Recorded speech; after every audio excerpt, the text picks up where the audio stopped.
दौर में रूसी सेना शायद इन ड्रोन्स के खतरे को ठीक से आंक नहीं पाई थी। उनके पास शायद उस समय स्पेसिफिक एंटी ड्रोन सिस्टम्स और इलेक्ट्रॉनिक वॉरफेयर स्वीट्स की वो लेयर्ड डिफेंस मौजूद नहीं थी जो इन ड्रोन्स को प्रभावी ढंग से न्यूट्रलाइज कर सके। लेकिन भारत ने इस खतरे को बहुत पहले ही भांप लिया था। भारत ने अपने स्वदेशी electronic warfare systems, advanced radar network और multi layered air defence system पर जबरदस्त काम किया है। हमारे पास ऐसे सिस्टम्स हैं जो इन ड्रोन्स को उनके लक्ष्य तक पहुंचने से बहुत पहले ही डिटेक्ट कर लेते हैं, उनके कम्युनिकेशन को जैम कर देते हैं, उनके जीपीएस सिग्नल को ब्लॉक कर देते हैं और अगर जरूरत पड़े तो उन्हें मिसाइल या लेजर वेपन से हवा में ही भस्म कर देते हैं। भारत की तैयारी सिर्फ हार्डवेयर तक सीमित नहीं है। हमारी टैक्टिक्स और ऑपरेशनल स्ट्रेटेजी भी इन ड्रोन से निपटने के लिए खास तौर पर डिजाइन की गई है। तो जहां रूस को शायद शुरुआती झटका लगा, वहीं भारत पहले से ही तैयार बैठा था। इसीलिए जो ड्रोन रूस के लिए सिरदर्द बना, वो भारत के लिए महज एक टारगेट प्रैक्टिस का सामान बनकर रह गया। क्या है तुर्की का वो बैरक्टर TB2 अजय ड्रोन जिसने यूक्रेन युद्ध में पलट दिया था पासा? भारत ने एक ही दिन में दिखा दिए तारे। चलिए थोड़ा और जानते हैं इस बैरक्टर TB2 ड्रोन के बारे में, जिसे कुछ समय पहले तक अजय माना जा रहा था। ये एक medium altitude long endurance unmanned combat aerial vehicle है। आसान भाषा में कहें तो ये एक ऐसा ड्रोन है जो काफी ऊंचाई पर लंबे समय तक उड़ सकता है और हमला भी कर सकता है। इसमें हाई रेजोल्यूशन कैमरे लगे होते हैं जो जासूसी और सर्विलांस के काम आते हैं और ये अपने साथ स्मार्ट माइक्रो म्यूनिशंस यानी छोटे गाइडेड बम और मिसाइल भी ले जा सकता है। यूक्रेन युद्ध में इसकी सफलता का एक बड़ा कारण था इसका स्मार्ट तरीके से इस्तेमाल। यूक्रेनी सेना ने इसे रूसी सप्लाई लाइंस, कमांड पोस्ट्स और बख्तरबंद गाड़ियों को निशाना बनाने के लिए इस्तेमाल किया। इसकी कम लागत और ऑपरेशनल फ्लेक्सिबिलिटी ने इसे कई देशों के लिए आकर्षक बना दिया। लेकिन भारत ने इस अजय ड्रोन को एक ही दिन में तारे दिखा दिए।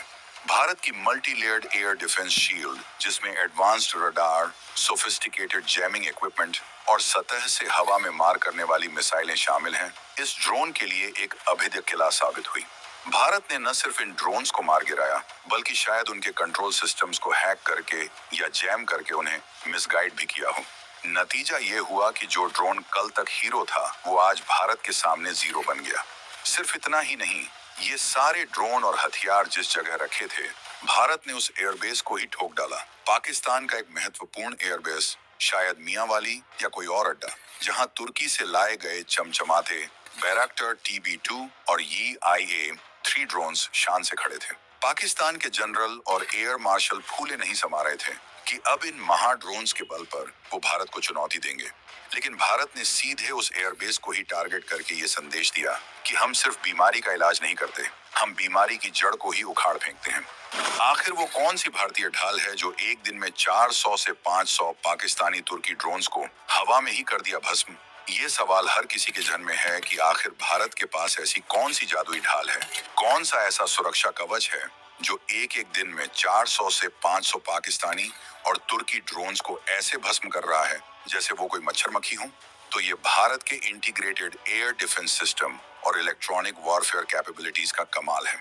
इसे आप एक मल्टी लेयर्ड सुरक्षा चक्र समझ सकते हैं। सबसे बाहरी परत में है हमारे लॉन्ग रेंज रडार्स और सर्विलांस सिस्टम्स जैसे इंद्र या राजेंद्र, जो सैकड़ों किलोमीटर दूर से ही इन ड्रोन्स की भनक पा लेते हैं। फिर आते हैं इलेक्ट्रॉनिक वॉरफेयर सिस्टम्स, जो इन ड्रोन्स के कम्युनिकेशन लिंक्स को जाम कर देते हैं, उनके नेविगेशन सिस्टम को बिगाड़ देते हैं या फिर उनके कंट्रोल सिग्नल्स को हाईजैक कर लेते हैं। अगर कोई ड्रोन इन शुरुआती परतों को भेदने में कामयाब भी हो जाए, तो अगली परत में तैयार खड़ी है हमारी मिसाइलें। आकाश जैसी मीडियम रेंज मिसाइलें और स्पाइडर या बराकेट जैसी शॉर्ट रेंज मिसाइलें, और सबसे नजदीकी सुरक्षा के लिए हैं एंटी एयरक्राफ्ट गन्स और laser based directed energy weapons पर भी भारत तेजी से काम कर रहा है।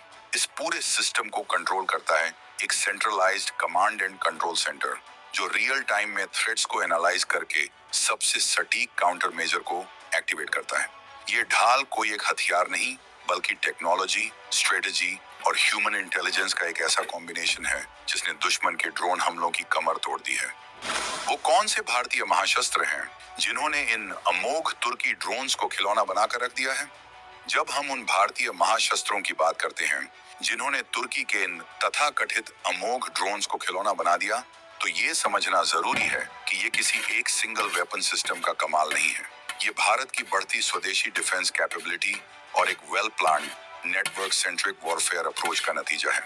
सबसे पहले तो हमारे डीआरडीओ और अन्य डिफेंस लैब्स द्वारा विकसित अत्याधुनिक रडार सिस्टम्स जैसे कि उत्तम एईएसए रडार या वेपन लॉकेटिंग रडार स्वाति, ये दुश्मन के ड्रोन्स को बहुत पहले ही पहचान लेते हैं। फिर आते हैं हमारे इलेक्ट्रॉनिक वॉरफेयर सिस्टम्स जैसे शक्ति ईडब्ल्यू स्वीट, जो दुश्मन के कम्युनिकेशन और कंट्रोल सिग्नल्स को जाम करने या धोखा देने में माहिर है। इसके बाद हमारी मिसाइलों की फौज जिसमें Akash air defence system, Barak eight और quick reaction surface to air missile शामिल हैं। ये मिसाइलें हाई स्पीड और हाई मैनूवरिंग टारगेट्स को भी इंटरसेप्ट करने में सक्षम हैं। और फिर हैं भारत के स्वदेशी एंटी ड्रोन सिस्टम्स जिन्हें डीआरडीओ ने डेवलप किया है। ये सिस्टम सॉफ्ट किल जैमिंग और हार्ड किल लेजर या काइनेटिक प्रहार दोनों तरह की क्षमता रखते हैं। इन सब